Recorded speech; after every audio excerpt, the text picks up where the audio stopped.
Hey, hello, and welcome. Congratulations, Hack, on first. Wow!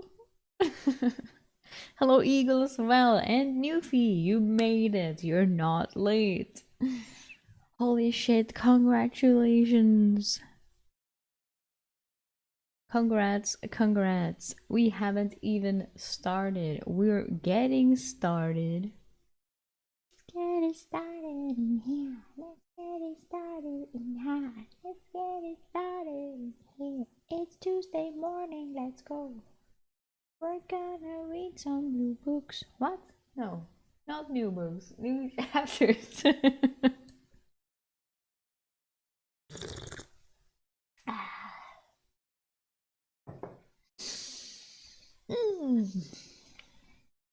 Hello. Exciting. I'm extra excited because today there is no packages coming, so I have nothing to worry about. Hell yeah, for once. And now today it will be like, actually, we're delivering this earlier and it will come and it will disturb me.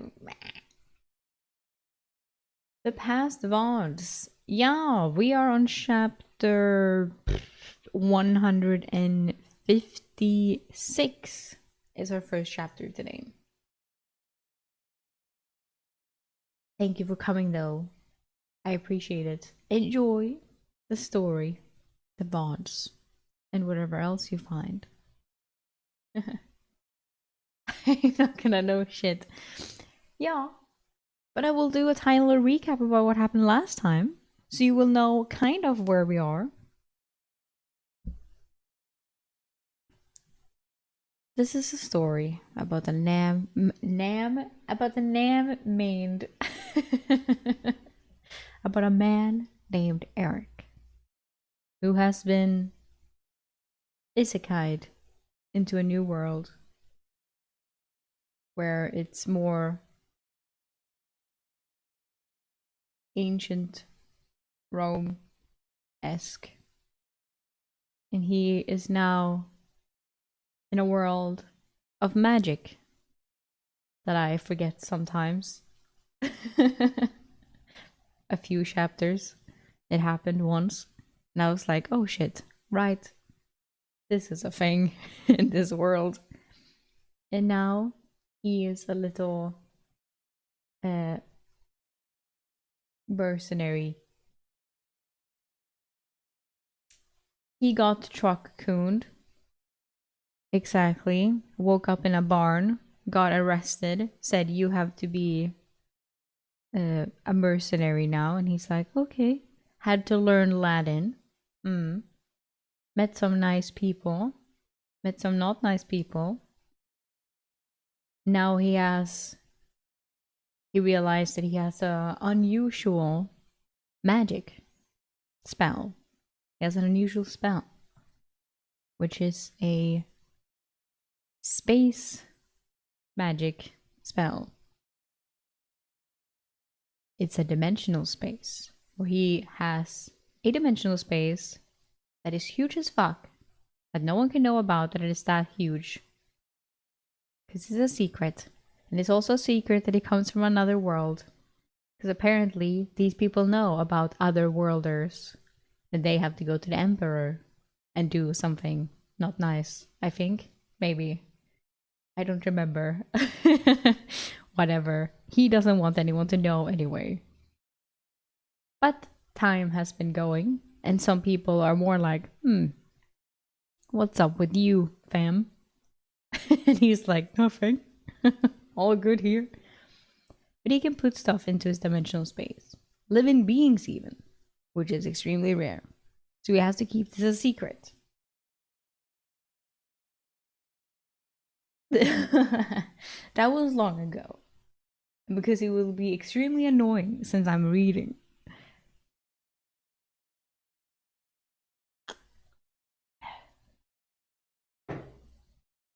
You know? Fair. Yeah, fair.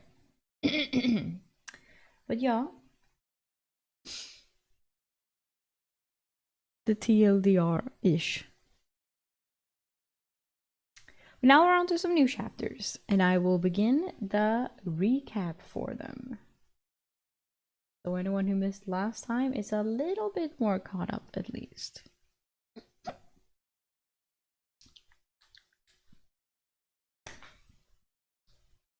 Last time on A Soldier's Life, we entered some more dungeon rooms, sleep powder plants and Medusa chickens.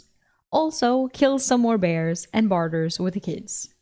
Eric reveals more secrets to Madiat, that he can store living things in his dimensional space. He tells her about Aurelia and that they might be able to use her. Maybe it seems a bit more wary about Eric, which scares me, but it doesn't seem too bad. Yet, at least.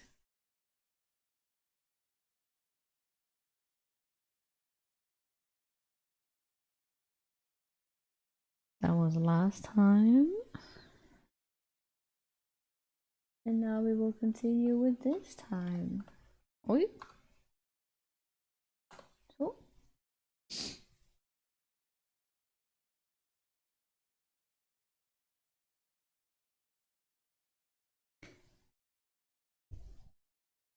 Chapter 156. Sanctuary.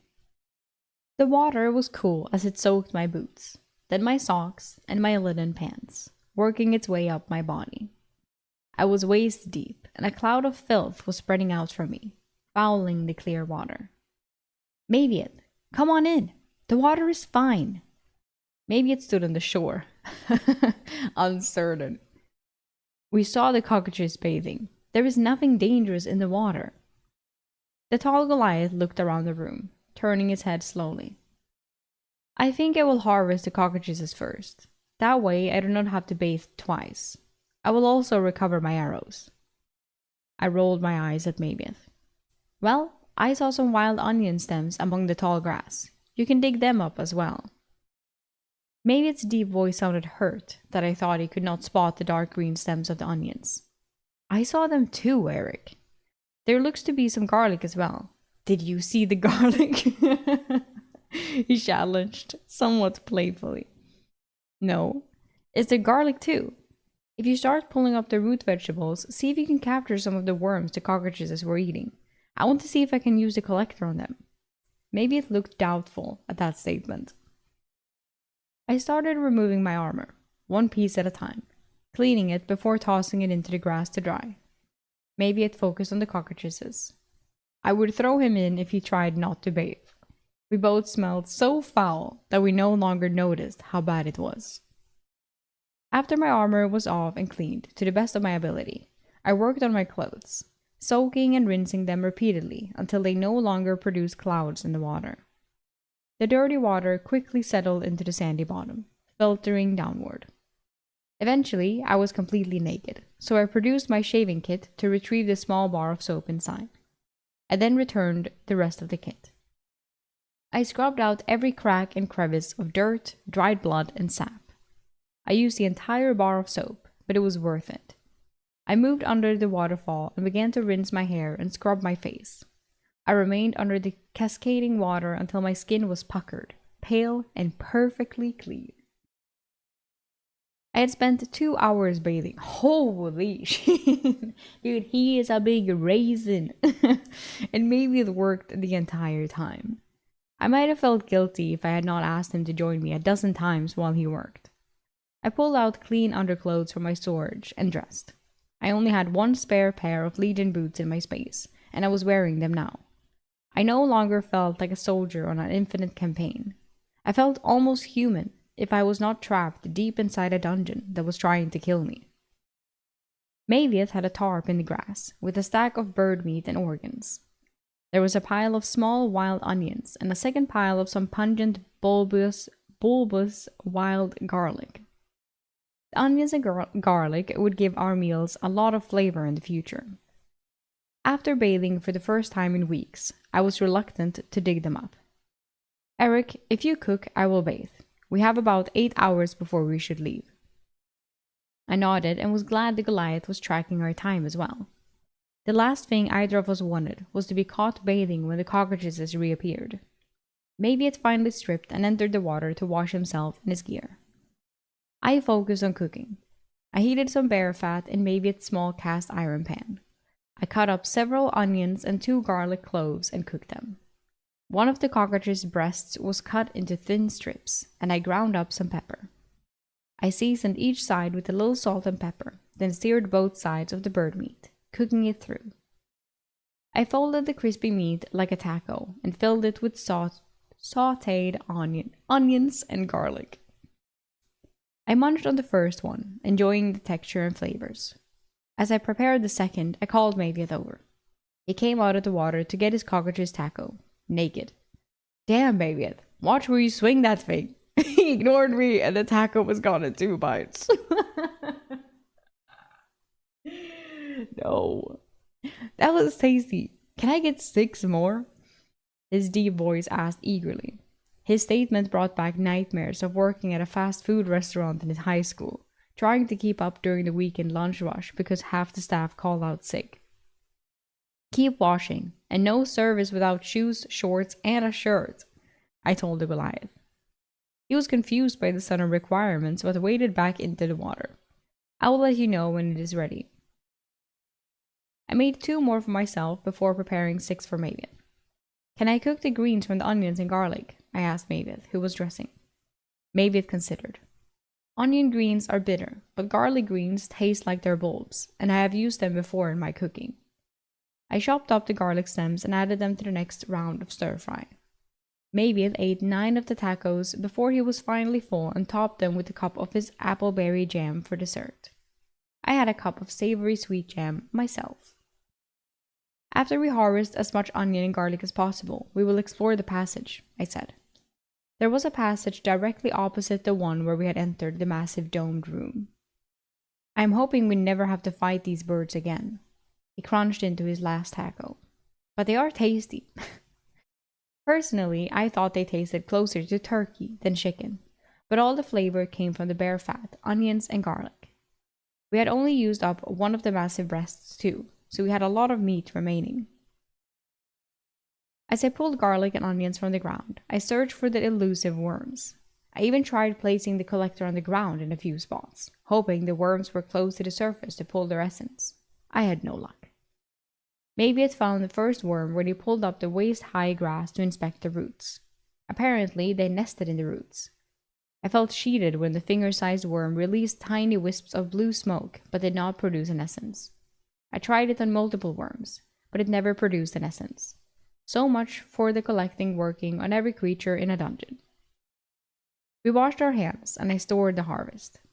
We filled our water from the falls, and finally left the idyllic room. The corridor was the same as elsewhere, but the room 50 feet down the corridor was not. It was a square chamber, 20 feet on each side. A stone shelf was on the left and right walls, 3 feet deep. Across from us was the most confusing sight, a wide stairway going up. We did not enter the room as we both pondered it. Safer? There is writing on the wall, Eric. Safer, maybe it said, pointing. It was hard to see, as it looked to have faded with time, but there was elven script above one of the recessed shelves. I think this is a safe room, and those are sleeping alcoves. Otherwise, the dungeon would have erased the writing on the wall. I stepped into the room, trusting my instincts. Nothing leaped out to attack me, and I cautiously approached the writing. It was in elven script. It is a safe room, I said to the relieved Maviath, who joined me. It is going to take me a little while to decipher this. Do you want the Dreamscape amulet? I would be grateful for it, yes, his deep voice intoned. And I am grateful for some water.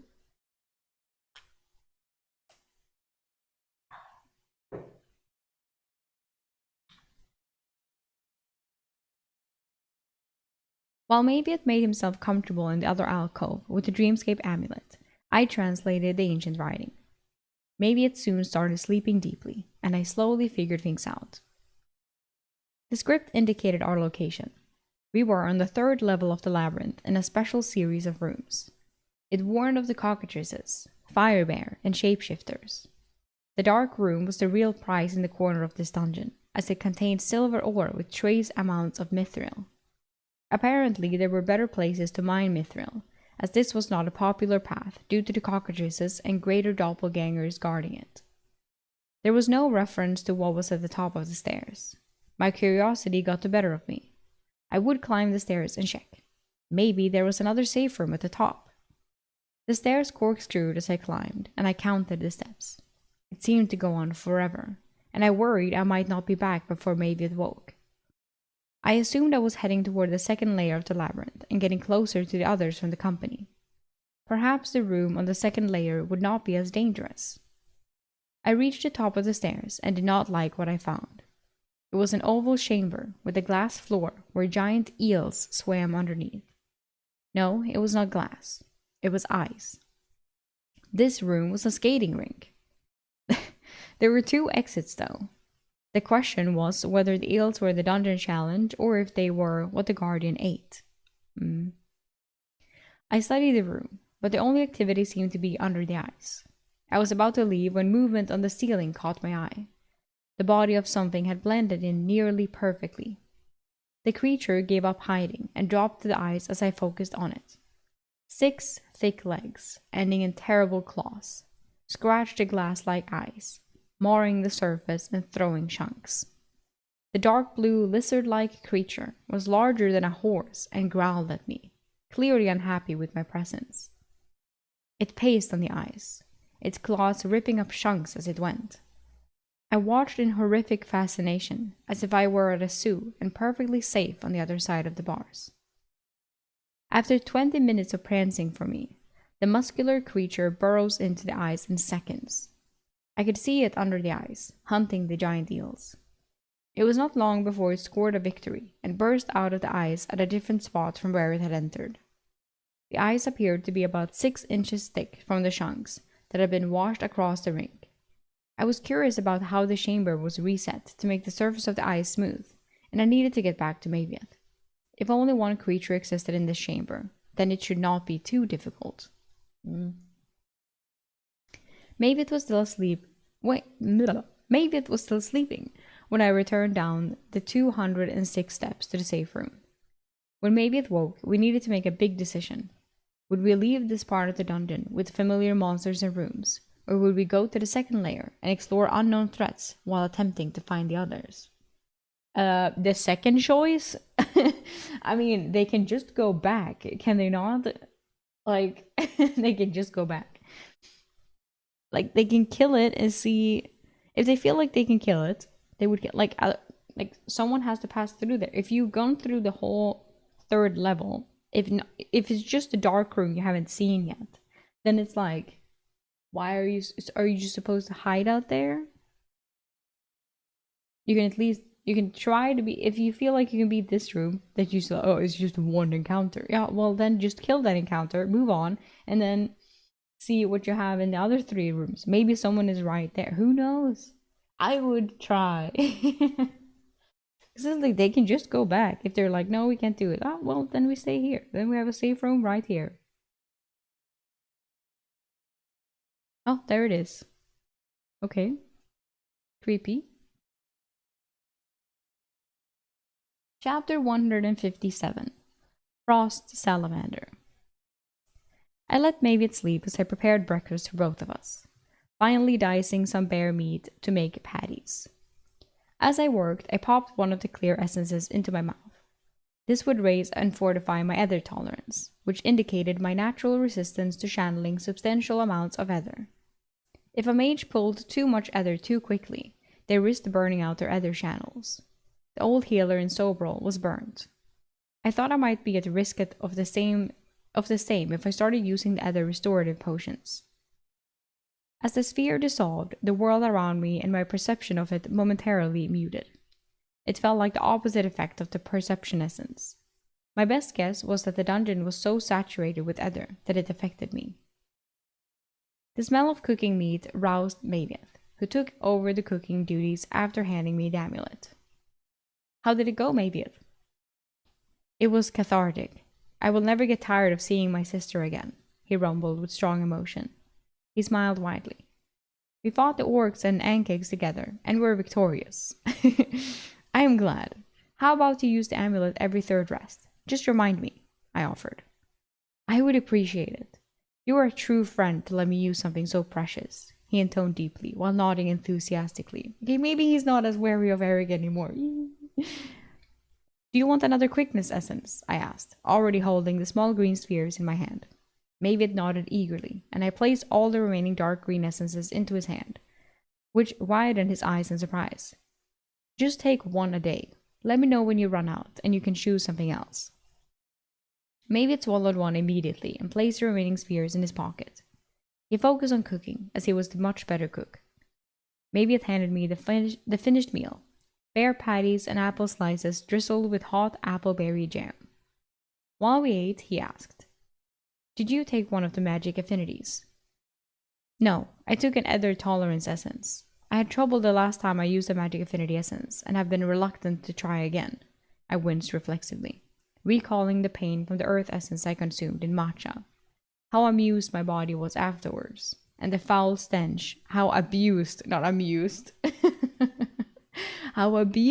body was afterward, and the foul stench I emitted. I'm here to watch over you, Eric. His deep voice became serious. You have many secrets. I will keep any you are willing to share. Oh! There was something about the big gray man that just made you want to trust him. Yeah. I will consider it. I also explored up the stairs. It is a big climb and ends in a frozen lake chamber with a giant lizard that can burrow through the ice. It hunts large eels in the water beneath. I continued to explain what I had found at the top of the stairs. My description of the creature did not ring any bells for Maviath. I'm going to get some sleep with the amulet. I will see if I can figure out what the creature is. Maybe it looked anxious. Can you leave the vines? I can start on the rope. Maybe leave the reader table out as well. I smirked, as he was clearly getting addicted to tracking his progress. The essences would not affect him much, but regaining his lost muscle and body mass would quickly raise his physical stats. I left the tablet reader table and the pile of vines for him. Entering the dreamscape, everything looked normal until I entered the Ankeg room. The strong metallic smell of blood assaulted my senses. Dozens of abused orc corpses littered the room alongside two foul-smelling dead Ankegs. I muttered, "At least clean up after yourself, baby." I eliminated all smells first, removing the orcs' bodies and resetting the room. I would have to tell him that the amulet remained as he left it. With the room clean and live Ankegs hibernating underground, I headed toward the scorpion room. I was shocked to find Serana swimming in the water room with the centipede fish. Seeing me, she left the water, climbing onto the floating stone in front of me. And she was naked. But my god. Maybe. Wait, what? Maybe. What is this? What is this? I averted my eyes. Sorry, I didn't know you were in here. Then I remembered I was in the dreamscape and took in her body. Men va? I had impure thoughts and wondered just what Maviet was doing with his sister in the dreamscape. What the actual fuck?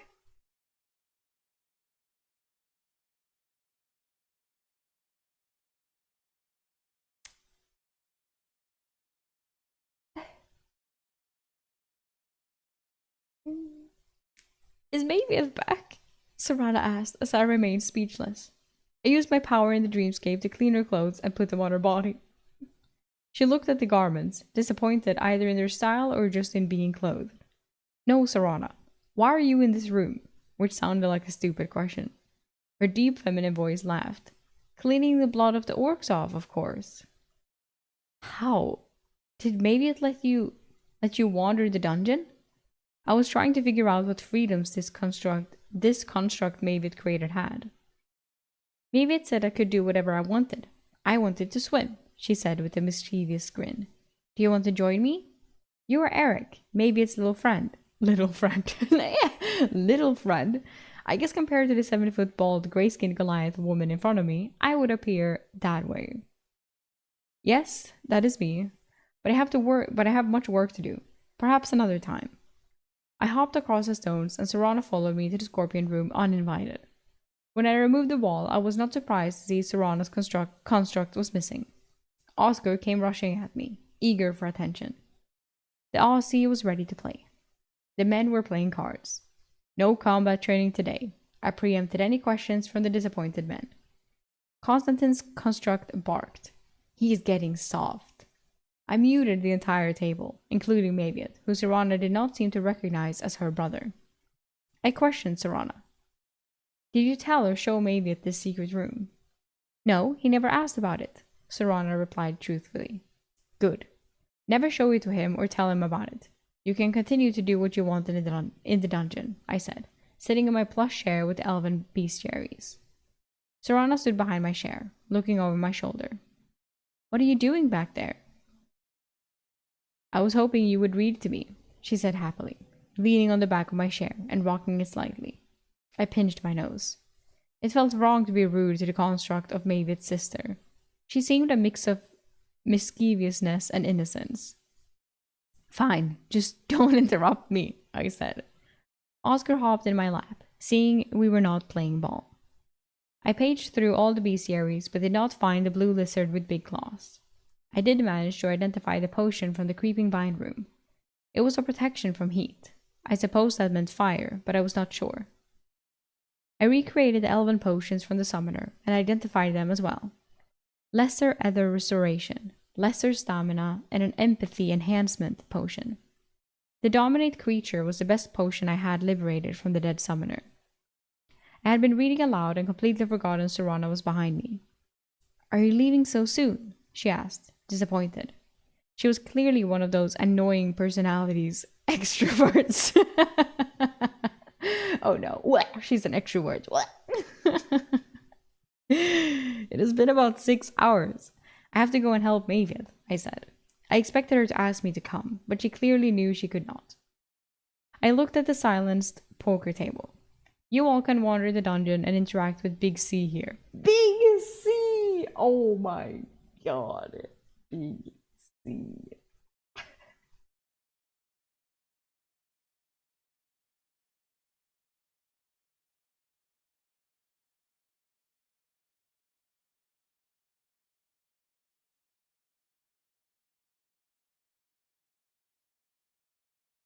Yeah, some issues? Okay.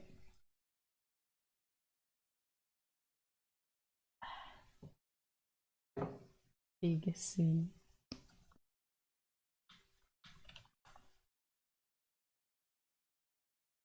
I did not let her challenge the nickname as I teleported to the entry room and left the dungeon. Sitting up, Maviet looked at me expectantly from his work, craning a rope from the vines. Maviet, you do realize the dreamscape remains, however you leave it. You left all those dead orcs and your sister unattended. Maviet's eyes got wide in surprise.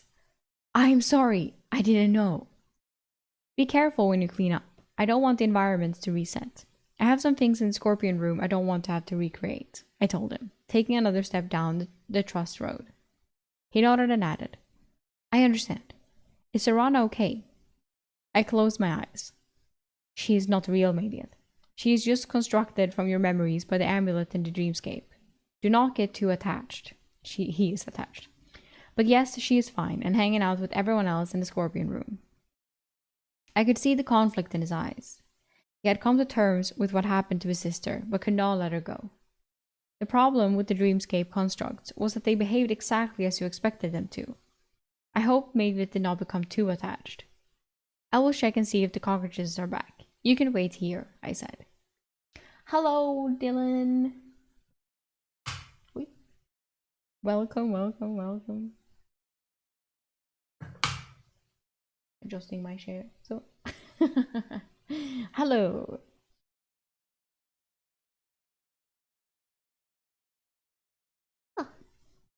It had been over a day since we cleared the room. As I approached, I could already see the cockroaches in the grass looking for worms. They were back. I spent a few minutes trying to count them to see if the number had changed. I only counted 6, but that did not mean anything, as a few could be in the nests. I returned and gave Maviet the unwelcome news. The cockroaches are back. We either have to deal with them again or go up and handle the blue lizard. Maviet dropped the cordage he had been working on. About 20 feet of the thick rope had been completed, but he had almost used the entire pile of vines I had salvaged. I prefer to go up, but will follow whatever you want to do. Oh, Maviet stretched and flexed his fingers from working on the rope. He asked a question I was not ready to answer. What about the elf griffin rider? What about her? We have not reached a part of the dungeon that would require a third person yet, I said, and I could see that Maviet thought much differently by his facial expression. Maviet put his thoughts in order. We were outnumbered in the cockroaches' room. An ally would have been most welcome. You almost got overrun. Yeah, the thing is, though, that she's not an ally yet. That's a huge issue here. I explained my concerns. She's not going to trust us. Well, trust me anyway, as I'm wearing my Legionnaire armor. As soon as I heal her, she will attack me. Then I will not be able to sleep knowing she's nearby, probably thinking about slitting my throat.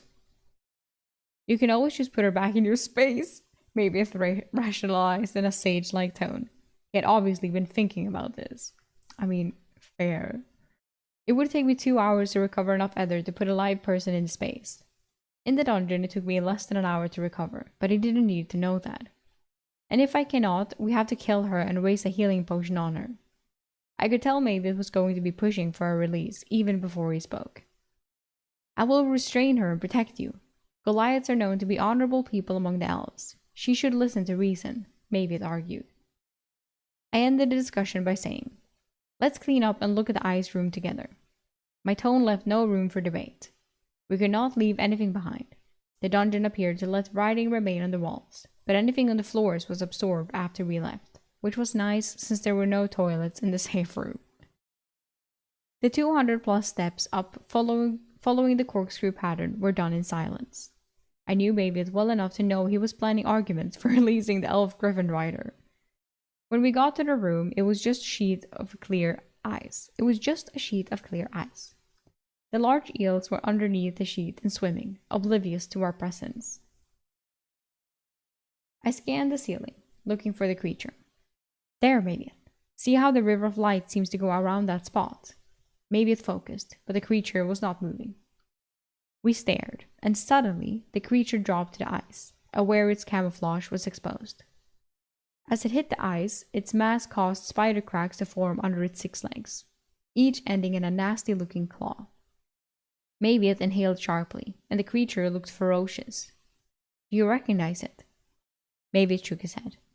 It is some horror I have never seen. The creature's beady blue eyes focused on us. Maybe the elf rider knows what it is, maybe it suggested, causing me to roll my eyes. The creature started stalking the room, repeatedly eyeing us. It was clearly frustrated that it could not reach us. We waited, making sure a second creature was not in the room. Since it is just one creature, I can take it. It looks fast, Eric. Be careful. Maybe it strung his bow and got his last 3 arrows ready.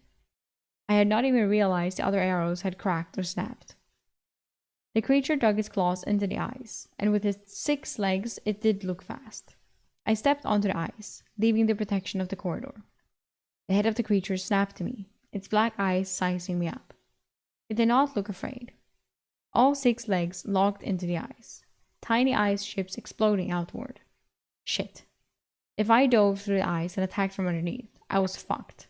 My armor was not dense, but did not float either. Thankfully, it charged me, and the ice erupted beneath it. The sheet rocked from the creature's mass, and cracks spread with an eerie, rolling, crackling sound. Dodging it would be difficult on the ice, so I planned to jump over it after taking its head. At 50 feet away, it opened its maw and screamed, and a cone of snow, frost, and freezing air blasted toward me. The temperature dropped rapidly, and snowy haze blocked my vision. Panic started to form in my stomach as my corneas quickly froze, causing my vision to blur and darken. The thudding sound of the approaching monstrosity was all I could focus on. I enlarged the box and listened, guessing at the appropriate time. I moved the box I had made into my dimensional space and felt strong resistance, a good sign I had gotten some of the creature. I tried to move, but the cold had slowed me. The sound of nails on a chalkboard hit my ears, and I figured it was the creature's claws sliding on the surface of the ice. That was all I figured out as it slammed into me, whipping my head back and throwing my helmet away. I was catapulted hard into the wall behind me, slamming my head and knocking me unconscious. Oops. Okay. Maybe it. Chapter 158. Faced Decisions. I was having a really bad dream. I had been transported to a world full of magic and dangerous monsters and forced to serve in the Legion. My eyes opened painfully. I crusty feeling on my eyelids. A bluish light dilated my pupils, and a blurry image of a bold gray man stood over me. My mind slowly pieced everything back together, and the memories flooded back in. Maybe it said something that I missed. It sounded muffled to my ears. His deep voice became clearer as he tried again, more insistently. Where are the healing potions? I was confused when he asked about the healing potions, and I tried to speak. My jaw was on fire as it moved reluctantly, and other centers of pain began to announce themselves across my body as my nerves mapped the damage. I croaked out, under my chest piece. Maybe it fished around in my armor and found the vial. Relief in his voice, he said, I will pour it in your mouth. Swallow it, he ordered sternly. My taste buds only registered the blood in my mouth as the other restoration potion worked. It was my only potion not in my dimensional space, but it gave me ether to pull an actual healing potion from my dimensional storage. I then had only a heartbeat to funnel ether as fast as I could into my healing spell form before the overflow of ether bled away into the environment. I was only moderately successful in using the overflowing ether from my core. I held up the retrieved healing potion with difficulty. My arm was clearly broken. It was still hard to speak, so I said, healing potion, offering it to Maybe to feed me. What happened? I croaked, My memory is still fuzzy from what had transpired after the lizard breathed a blizzard on me. Eric, you cannot take two different potions so close in time to each other. It would be best if you waited at least an hour. Maybe it said worriedly. I tried to laugh, but even a small chuckle elevated my pain awareness, reminding me just how much of a mess I was.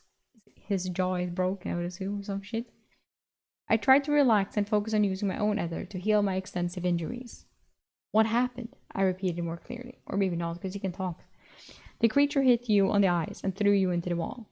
After you bounced off the wall, it hit you again and crushed you into the wall. Your skin was frozen from the cloud of frost, and your eyes did not look good. I did not think you lived, as that creature is easily over 2,000 pounds. Mavis was still worried about my fate, as one of my bones snapped back into alignment. I was worried for another reason. The collector was in my backpack, and I feared it might have been damaged. No! My injuries were under control. After healing my head enough to think straight, I focused on my internal wounds. I am healing myself. Use the collector on the creature. If I pass out, use the healing potion on me. It took a lot of effort to get the words out. Maybe it did as I asked, and I focused on healing. My armor had done a decent job of protecting me, much better than when the wyvern slammed into me. Broken bones seemed to be my biggest issue. I quickly burned through my available ether and was still in rough shape. Realigning bone with ether was not only painful, but also required more ether than healing tissue. I was taking a break from healing when Mavis stood over me again, proudly holding a large apex essence in one hand and the collector in the other. It looked like a sphere containing dark blue water. It was a water affinity essence. Wow. I nodded as the pain was preventing me from moving. How long was I out? 1/3 of an hour, Mavis said, concern still evident on his face.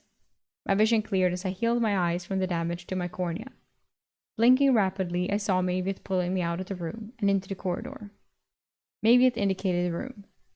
The ice in the room is melting. I think the creature was keeping it frozen with its freezing breath. Mavis bit his lip. Also, when we entered, all the exits turned into solid stone, trapping us inside. I forced myself to sit up. The ice had a thin sheen of water on top. Even if the ice completely thawed, there was a small ledge along the wall that we could walk on to circle the room. As I studied the area, Mavis' concern faded as my body healed. Your face and ears have frostbite, he pointed out. I was focused on Mavis' comment about the dungeon locking us in the room. It had not done that before. I recalled the scorpion room from my first dungeon experience, which had done that to me. Maybe the final room of a floor prevented you from retreating. I shared my thoughts with Mavis. I think the room was more challenging and locked us in because it gives access to a deeper level of the dungeon. I touched the tip of my nose. Pain radiated from it, and my nose was slightly stiff.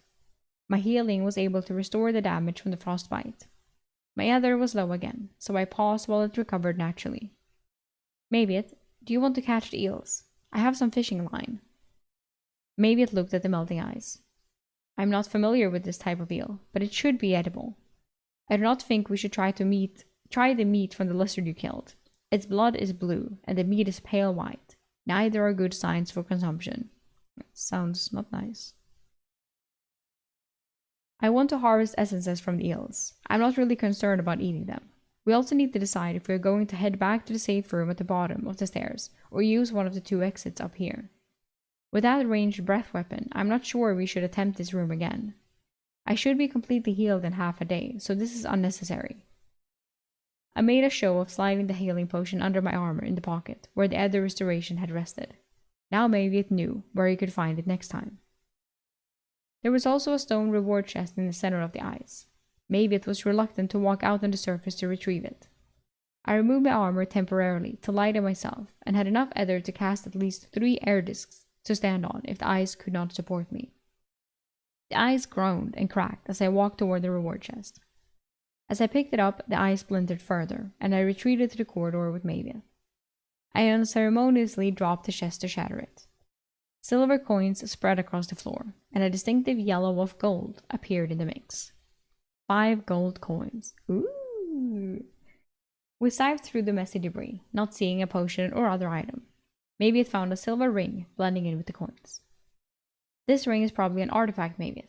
Do you want it? I asked. Maybe it held up his hand with his thick fingers. I don't think it will fit, Eric.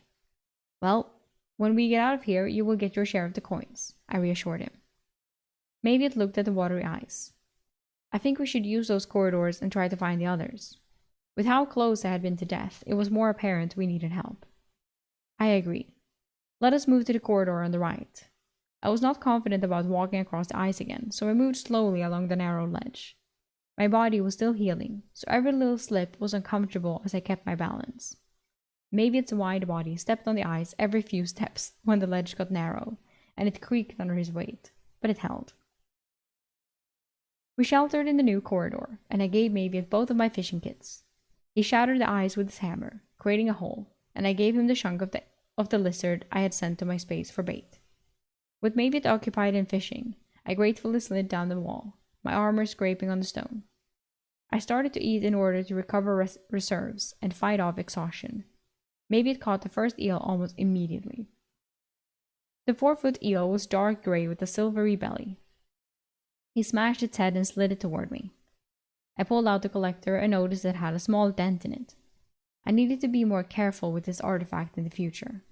I had thought carrying it was smarter for easier access, since my other took time to recover after I killed the creature. Instead, I almost broken one of my most valued possessions. I used the collector, and the blue wisps pulled into the collector formed a dark green minor essence. Mayviet, quickness essence. I held it up for him, and Mayviet's eyes lit up with eagerness. I was guiltily greedy myself, and would gladly give him minor essences while keeping the apex essences for myself. Although I admit being quicker might have just saved me from almost dying. While Mayviet pulled eel after eel out, I used the collector and continued healing the damage to my body. Mayviet tossed eels out onto the ice as they smelled fairly horrible, and we decided not to try the meat. Hours passed and the bites came less and less frequently.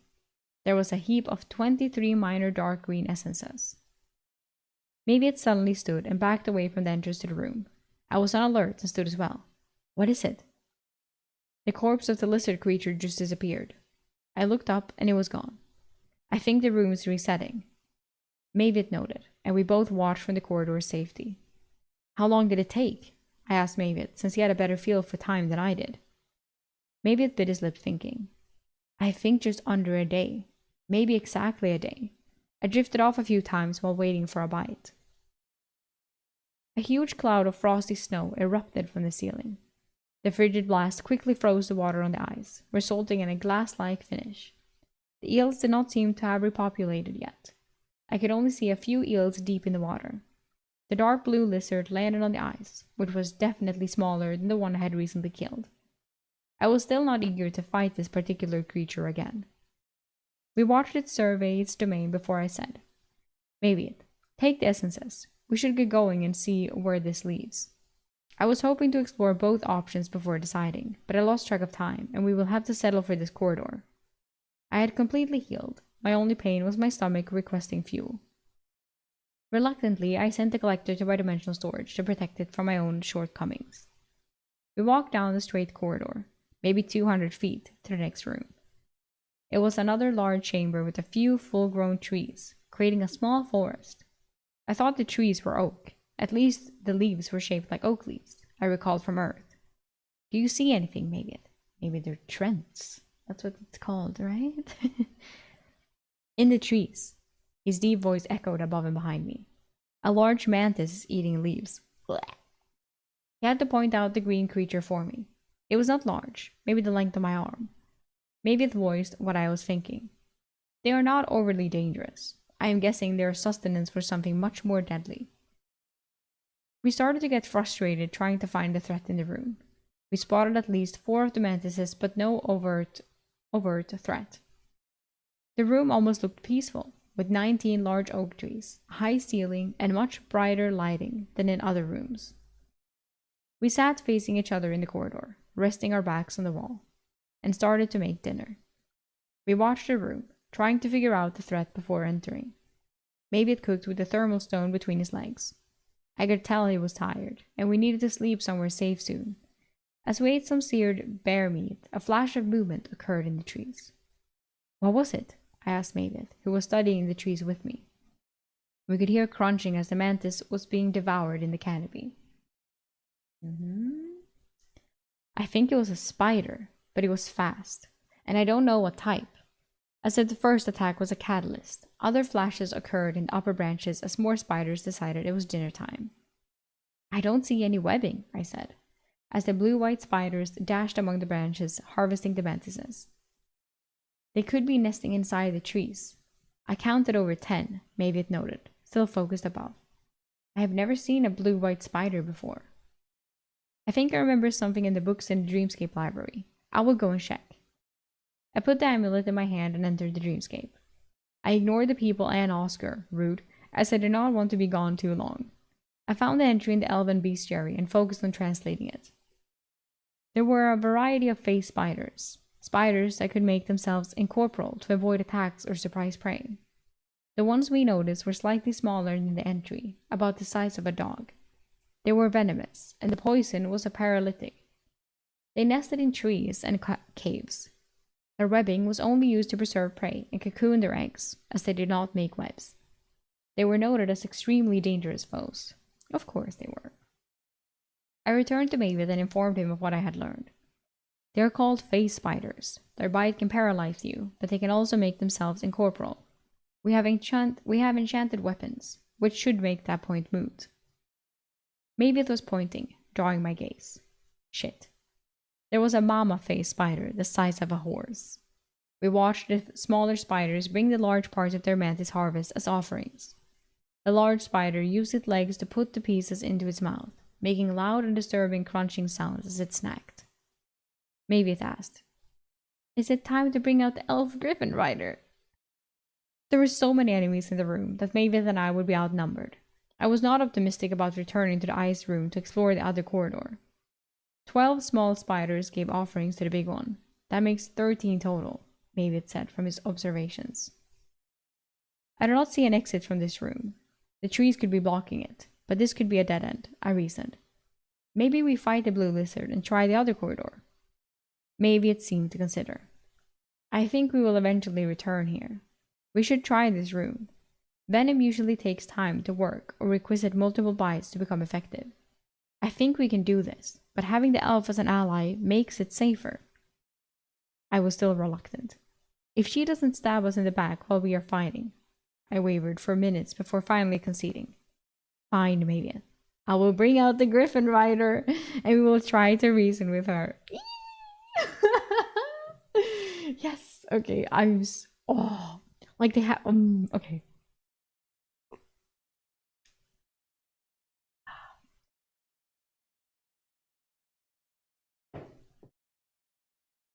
I'm excited. Like, how is this shit gonna turn out? Like, they haven't really talked to each other. He just put her into her space twice, into his space twice immediately. We're like, what? And she was like, what the fuck? Oh. Chapter 159. About what I expected. Oh. So, maybe Eric will be right here and she is not very... Yeah, wanting to be an ally. No shit, by the way, but it was going to happen, no matter my reservations. As Mavis repeatedly pointed out, the danger level was too high in the dungeon, and we needed allies. I had 2 healing potions and 2 other restoration potions left. I handed Mavis the other healing potion from my dimensional space, and held an other restoration in my hand. Mavis looked expectantly at me. I think I'm going to remove my armor and store it. If she sees the Red Legion armor, she may panic. After storing the armor, I changed into some ordinary clothes. I had nice clothes I purchased in Tella, but I did not think they were appropriate for this occasion. Mavis sucked his cheek, inspecting me. Eric, you look a little tough, like someone who would be in a press gang. Even though we had washed in the cognitive chamber, we both looked a little rough. I took out my barber's bag and used a small mirror. My scraggly beard from malnourishment had not fully grown back. My black shoulder-length hair was matted from my helmet, and my teeth were stained blue from the blueberries. Altogether, it made me look a little menacing. I would run from me, too. I started with the mouthwash, the mint-infused liquid strengthening my teeth. purified my breath, and whitened my teeth. Spitting the used potion resulted in a dark blue stain on the wall. I tested my teeth and was happy they felt smooth. My gums had recovered as well. I gave Mavieth a dose as well. Then I had him hold the mirror while I shaved and trimmed my beard and hair. Mavieth expounded on the benefits of being hairless while I worked. I cut myself 3 times with a straight-edge razor, but it did not matter as I healed the cuts immediately with my spell form. It felt surreal doing this in a dangerous dungeon. Also, there was the fact that I was prettying up for an enemy who would likely try and kill me. Maybe it was hairless. He just needed to wash his gray-skinned head and hands. I thought he looked much more imposing than me, as his body was filling out again with our increasing sustenance. Better? I asked the Goliath, who inspected me for a minute. Yes. Do you think she will recognize you? Mavieth asked. Maybe. I thought about it. My helm covered my head fairly well and protected my cheeks, but my eyes, nose, and mouth were visible. She had also recognized me the second time I placed her into my dimensional space. Yes, she might not immediately, but she will eventually. Yeah, and also when you take her out. Stand behind me then, until I can explain to her what is happening. Do you know her name? Mavieth asked. No, both times we met she was trying to kill me. I don't have time for introductions. I laughed incredulously, but something tickled my mind. I pulled the elven dagger off my belt. I was wearing the black blade and her elven dagger. I looked at the small script. I did not remember what Scholar Fabian had said the writing was, but I was able to sound it out myself in the elven tongue. Her name might be Relia Glavian. Mavieth nodded, recalling the scholar's deciphering. Are you sure you don't want to go back to the safe room to do this? He asked again. Phantom pain spread through me. I could tolerate a lot of pain, but it was still extremely unpleasant. The ranged attack of the blue lizard would take a lot of work to overcome. We could never kill it if it never came within range of my dimensional space. Also, if the creature shattered the ice and put us in the water, we would be finished. Maybe if the chamber had not locked us inside, I would have had more confidence if we could draw it out into the corridor. No, Mavieth. I think we'll try our luck with phase spiders. We cleaned up the corridor, but the dungeon had not yet absorbed our bowel movements. It was what it was, and I was going to assume our mess would be the last thing she was concerned with. I did not know how long we could linger in the corridor before the dungeon released the creatures in the rooms to pursue us, but the shapeshifters warned us that the dungeon would eventually pursue us. I stood behind Mavieth and told him. She was in bad shape. Get the potion into her quickly. It might not even help. I was pretty certain she was dead when I pulled her into my space. Mavieth took a deep breath. I am ready. Am I ready? The elf griffin rider appeared on the floor in front of Mavieth. He already had the potion moving to pour into her mouth. Her body was a mess. Blood flowed from puncture wounds caused by the drake's bite, and her leather armor and clothes were damaged and soaked with blood. It had not taken a lot of ether to take her out, and I could send her back, or remove her head if necessary. Mavieth was excited. The wounds are closing. It is not going to be enough. I need the other potion. His voice was urgent. It is our last healing potion, Mavieth. I could get by without healing potions, but Mavieth could not. Mavieth held out his hand emphatically. I pulled the potion from my space and handed it to him. He understood the ramifications. The griffin rider's wound closed, and her face went gaunt as the potion did its work, using her body's minimal reserves. Her chest began to rise and fall. Then she inhaled a deep, panicked breath. I guess her mind had caught up and was remembering what had happened just before she had been stored in my dimensional space. Search her for weapons and items, Mavieth. Mavieth hesitated briefly before removing her belt, which had a few pouches on it. He handed it to me, and he found a knife secreted in her boot. I searched the pouches, finding 3 lesser dungeon healing potions. We had just used 2 greater healing potions on her, so I was taking these as payment and sent them to my dimensional storage. These potions would have been useful when we were back in the library, I lamented. The other pouches contained myoconid powder, dark moss, and spools of twine. I looked at Mavieth, who was waiting for her to regain consciousness. Give me the ring, I indicated the bright silver ring the elf wore. Mavieth hesitated a moment before removing it and handing it to me. It looked like it could be an artifact, so I sent it to my storage. Her eyes began to flutter, and if it was not for her blood-caked face, and messy hair. I might have thought she was attractive. Relia, Maviath whispered softly and reassuringly. You are safe now. I am Maviath. Yeah. He started to repeat that over and over. What if her name wasn't Relia? Then Maviath would look silly, not me. Oh my god. A groan escaped her lips as she came to and moved slowly. Her crusty eyes began to flutter, and the moment was upon us. I whispered, Be careful, she has fireball magic. Maviath hissed, Quiet! Elves have excellent hearing. The Griffin Rider slowly turned her head as her eyes focused. The shimmering lights in the ceiling were probably not the best environment to awaken to. She finally focused on the smiling Maviath, who was lucky I had the mouthwash to whiten his teeth. Otherwise, his dark blue lips and stained teeth would have scarred her. She finally spoke weakly and confused. A Goliath? Where am I? You are in a dungeon. I am Maviath, and I will not harm you. You have my word as a member of the Stoneskin clan. Stoneskin clan? Maviath had never told me he was part of a clan. I felt slightly betrayed that he told the elf first. Dude, Maviath's in a clan. What the fuck? Okay. She spoke softly with effort. Why am I in a dungeon? What happened? I was with Varil. She paused to think. You were running from the accursed Hellion legionnaires. Her body jolted. A drake. I was in a drake's mouth and helpless. She was sitting up, and I could tell her heart was racing with the memories that were just a few moments ago for her.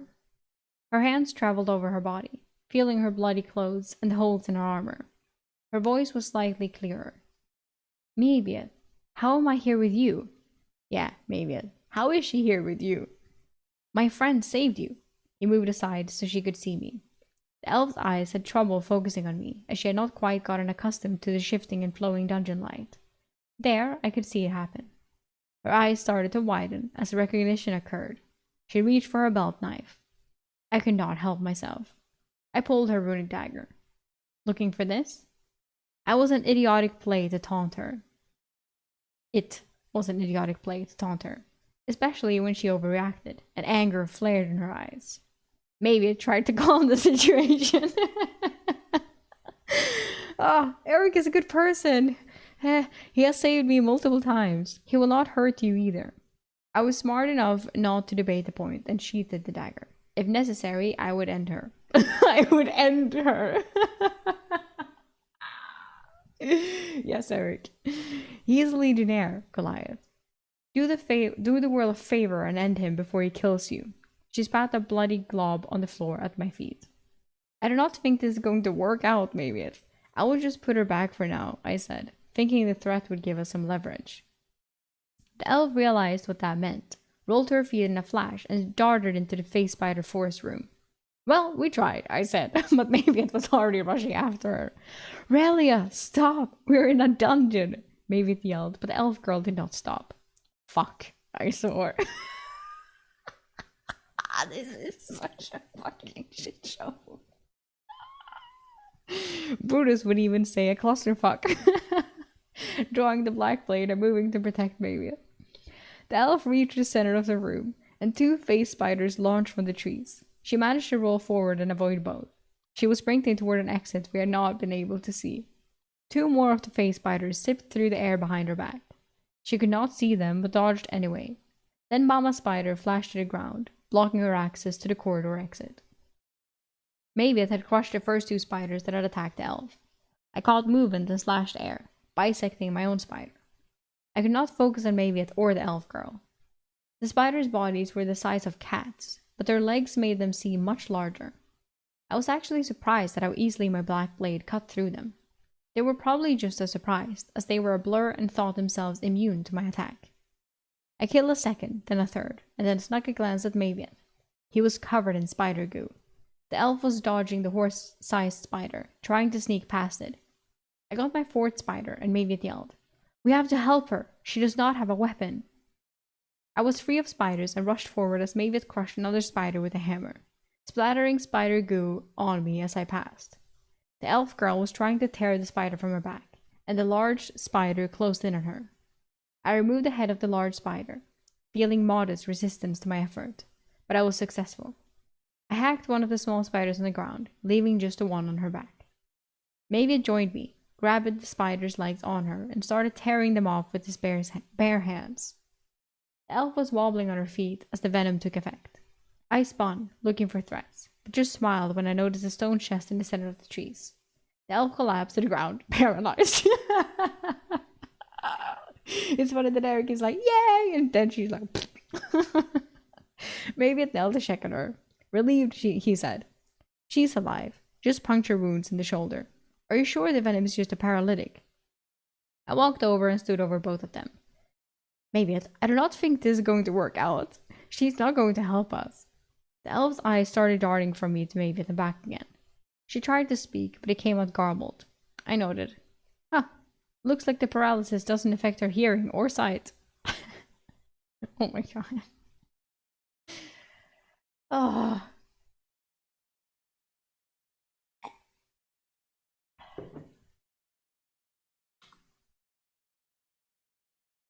Chapter 160. Mutual Benefit. The Griffin rider was paralyzed, but could still hear and see us, her eyes darting around in panic at the situation. Maybe it was tending to her while I searched the forest room. The trees would have been an ideal harvest for the city above, especially if the room recovered with fully grown trees each time it reset. The branches still had a few mantises, but I was not about to climb the tree to get them. The floor was covered with leafy plants and grass, and the reward chest was in the center of the room. Since Mavieth was tending to the elf, I shattered the stone casing. As I searched through the stone and silver coins, I found a large ring resembling a napkin holder. It appeared to be made out of stone, with a soft pink color and considerable weight. There was a relief around the outside depicting elven hunters chasing large elk. The craftsmanship was amazing, and I hoped it was an artifact. I bagged it with the coins for now, and would move it to my dimensional space when I had the ether. I turned my attention to the plants. The only thing I recognized as useful was ginseng. Ginseng is used in alchemy, cooking, and teas. If I remember correctly, the older it is, the more potent. I carefully dug up the first ginseng while waiting for my ether to recover in order to pull out my collector. The ginseng root was huge, over a foot long, and had dozens of rings. This ginseng was incredibly old and, therefore, probably valuable to the right alchemist. I had time to harvest a second before I could retrieve the collector. I started on the largest spider. Mavieth was talking to his captive audience, who garbled words occasionally that I could not make out.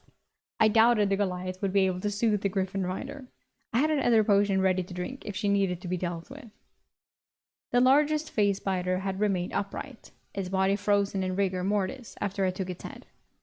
I had to chop the legs to get the body down, as it was 8 feet in the air. Soon I watched a thick wisp of blue smoke being pulled into the collector, and I got excited. The apex essence that formed was something I had not seen before. Ooh. Maybe illusion, because they were like illusionary. It's something, maybe? Inside the essence sphere, little flashes of white jumped around a foggy matrix. I had memorized all the affinities. This was displacement. A rare magic affinity. Fuck yeah! I quickly harvested all 12 of the small spiders, keeping an eye on Mavieth and the elf. I soon added 7 major essences and 5 minor displacement essences. These rare essences were as good as gold outside the Italian Empire. I stored them all and returned to harvesting the ginseng. Just over an hour after the fight, Mavieth said, "She is starting to move." I cleaned the dirt off my hands and walked over to the two. Mavieth had bandaged the puncture wounds from the face spider on her shoulder. It made me think. Mavieth, do you think we can harvest some of the venom? It was pretty effective. I indicated the elf, and she returned my look with a hard stare. Mavieth considered. If it is similar to harvesting snake venom, I can try. Usually the snakes are alive, though. Mavieth stood and took one of the small spiders. While he worked, I looked down at the elf. Her eyes were fixed on me in defiance as her fingers twitched. Mavieth announced, "I think it is a different process, or they need to be alive." Nothing came out. A pity. We should cook in here and rest before checking the passage. Mavieth nodded eagerly at the prospect of food. I took out the Elven tablet reader to use as prep station, curious about what the Griffin rider would make of it. I decided to try making a brisket. I rubbed a 7-pound bear roast with salt and pepper and seared all 4 sides before putting it in a pan with the appleberry jam and some water. I used another pan to cover it. The thermal stone was a distance away, making it challenging to control the heat. "That is mine," the elf said in ancient Latin. Well, at least she hadn't attacked me. "The knife or the thermal stone?" I replied casually, while trying to control the heat. Probably both. It was hard as I was using Mayviet's cooking pot alongside mine. The massive cast iron cauldron was still full of appleberry jam. The elf struggled to sit up and fold her legs beneath her. Mayviet was watching her closely, and I was keeping her within range of my dimensional space. She finally said grumpily, "Both." "Well, you are welcome to carry the stone, but I have to hold on to the knife to make sure you don't stab me in the back," I said dismissively. She ground her teeth a little. "It is a legacy blade. Only those of my line may wield it." Her eyes were angry, but she controlled her speech. "You can hold on to it, but I ask you not to use it." Maybe it had been paying rapt attention. "That sounds reasonable, Eric." It was the best blade we had for skinning and preparing meals. I took off the sheath with the dagger and made it disappear. Her eyes widened, but she calmed quickly, realizing I had stored it. I replaced it with another knife from my storage. "Happy?" I asked, but she did not respond, so I focused on the meal. A few minutes later, she started to fish for information. "Where are we?" "Maybe I told you. We are in a dungeon. A dangerous dungeon," I replied calmly. "Which dungeon?" she said, irritation in her voice. "It is called the Shimmering Labyrinth," Mavis replied, trying to mediate. The elf processed the name. "Never heard of it." "Really? It is in the ruins of Kaelora, an elven city," I said, and her eyes went wide. "We are in the lost city? Why would you go into the lost city?" Her surprise at where we were etched fear into her filthy face. The city seemed to scare her more than being in a dungeon. "The city is not lost and was quite easy to find, actually," I stated sardonically. "Idiot," she said softly in Elvish, but still loud enough for me to hear. She continued in Italian. "Lost city to the elves. The king of Kaelora refused help from Essenhem when the Legion was conquering the lands. They thought they could defend themselves and would not send their soldiers to help others. The Elven Council became so incensed they ostracized the king and the city.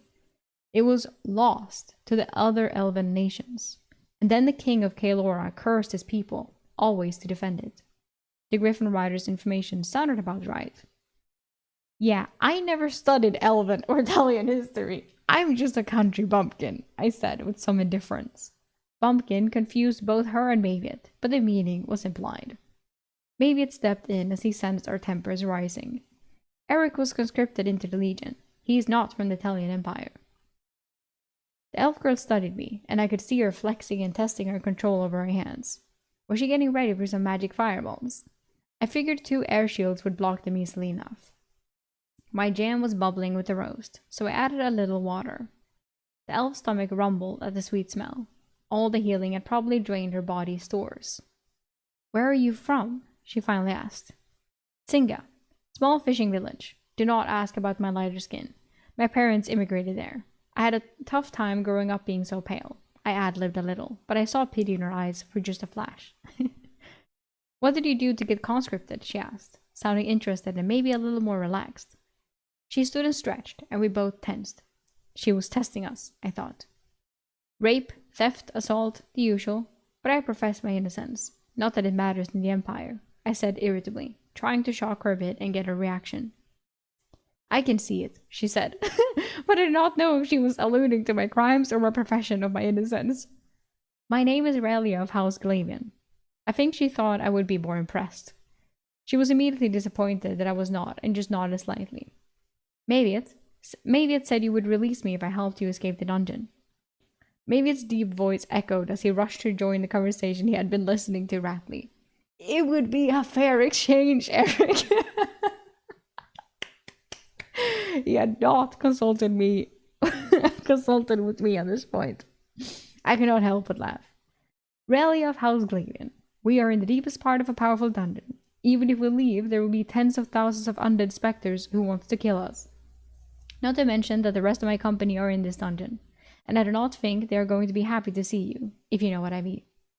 There was also the fact that I could not let them see her, as it would reveal how powerful my space affinity was. Right.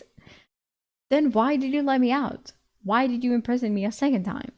Her voice quickly rose in volume. I will get out of here on my own. She stormed off toward the blue lizard chamber, never even giving me time to reply. Dude, women, am I right? Relia, Mavid said, trying to calm her as she stormed away. I barked harshly at Mavid. Let her go. Mavid stopped hesitantly. When she entered the tunnel out of earshot, I told Mavid. I mean, I thought she really wanted her dagger back. I guess that's fine now to leave. She will be back. She needs to realize we are her only hope. I will tell her she can get out of the dungeon in my dimensional space if we meet others from the company. 15 minutes later, she came storming back into the chamber. There is a frost salamander in that room. Is that what it's called? We were calling it a blizzard lizard. I retorted with a smirk. Mavis was confused. We were? Oh, I just came up with it, Mavis. Help a get out here or the delivery does not work, I begged, trying to sound funny. Mavis nodded. Yes, we named it the blizzard lizard. Extremely dangerous, and you should not attempt to kill it alone. Eric almost died when he did, Mavis advised the elf sagely. You killed the frost salamander yourself, she asked in disbelief, looking at me. Blizzard lizard. But yes. I waved my hand dismissively. Maybe I was trying to impress the elf a little. She didn't need to know how close I had been to death. The griffin rider mumbled worriedly. Phase spiders and frost salamanders. What is down that corridor? We haven't explored it yet, Mavis answered her. Her despair at figuring out how trapped she currently was made me feel some pity for her. She collapsed and sat cross-legged, and I could see her flesh through all the holes in her armor and clothes from the drake. Okay? I blushed when she caught me staring. My god. I pulled out the cloak we got from the cockroach's room and tossed it to her. She caught it, and her eyes went wide. Anger laced her voice. Who did you kill to obtain this, and what happened to Varil? It was her reward in the cockroach's chamber. Varil is dead. I knew Varil was the summoner's apprentice she had been with, probably protecting. That news seemed to hit her hard. She muttered cockatrices and Varil's name a few times to herself, but did not address us for a good while as she processed. She eventually put the cloak on to cover herself, and it shimmered to blend into the ground, giving her modest camouflage in the open. I should have realized the item was an artifact. You can just borrow that, I grumbled. She pulled the cloak around herself. It is a ranger's cloak. The methodology to artifice one was lost. Well, it was lost when Kaelora fell, as they were the only elven crafters who could make them. My people highly prized them. Well, Eric. Maybe it seemed to think of something. Maybe the crafters in the city did not make them, and the ranger's cloaks were found in the dungeon. Perhaps, maybe. I produced her backpack and tossed it to her. It had her spare clothes. How large is your space? She asked, some amazement entering her voice. She started going through her bag, but I was certain there was nothing dangerous in there. I'm not telling you, I said flatly. She huffed and went behind a tree to change into underclothes that had no holes. She walked back to us and approached more confidently. The thermal stone and steaming brisket were on the ground, and the elven tablet reader was covered in items I used to prepare the meal. What are you doing? Riley exclaimed, seeing the table clearly for the first time. That is an assessment table. You cannot use it to prepare lunch.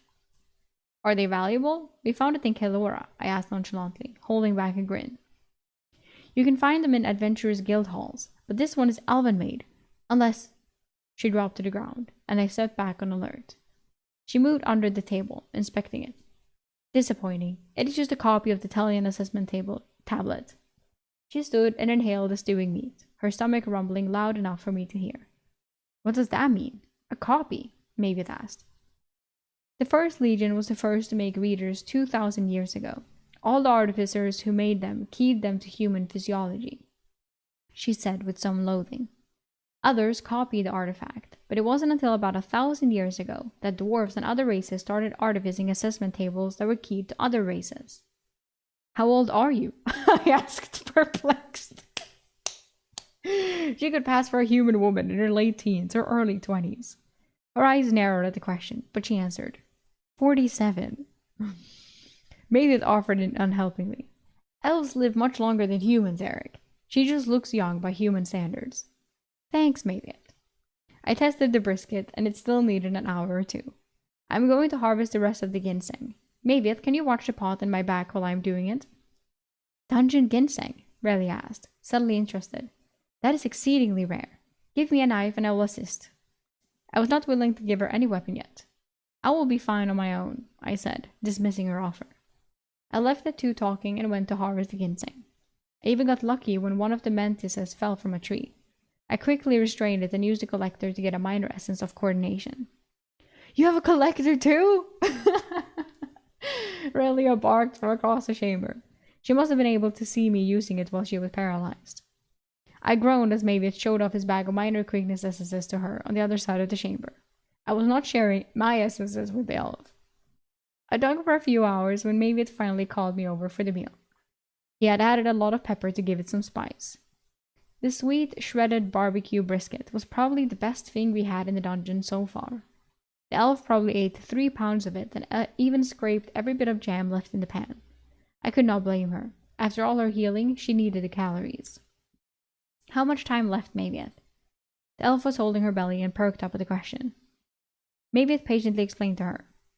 We decided to only remain in a room for half a day to make sure the creatures do not respawn on top of us.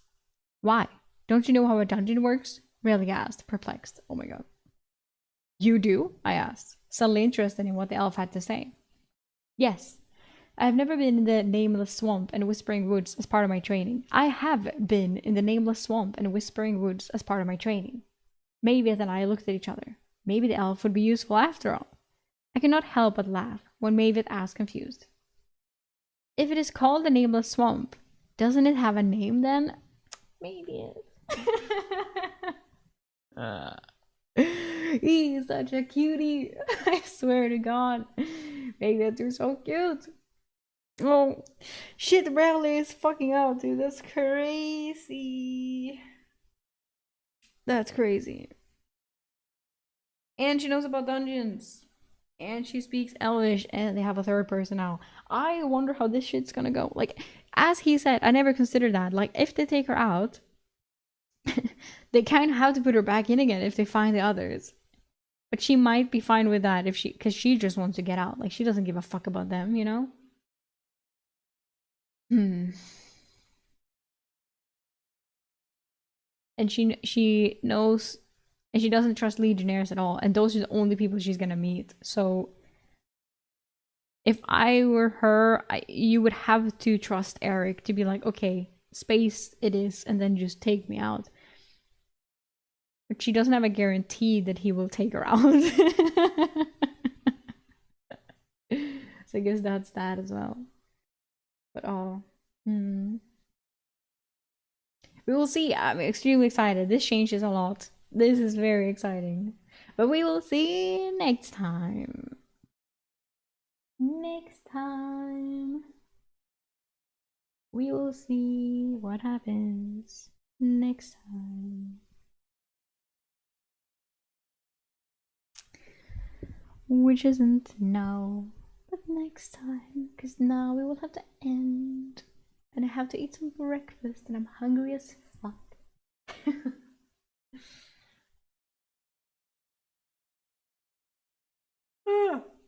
Okay. Short streams.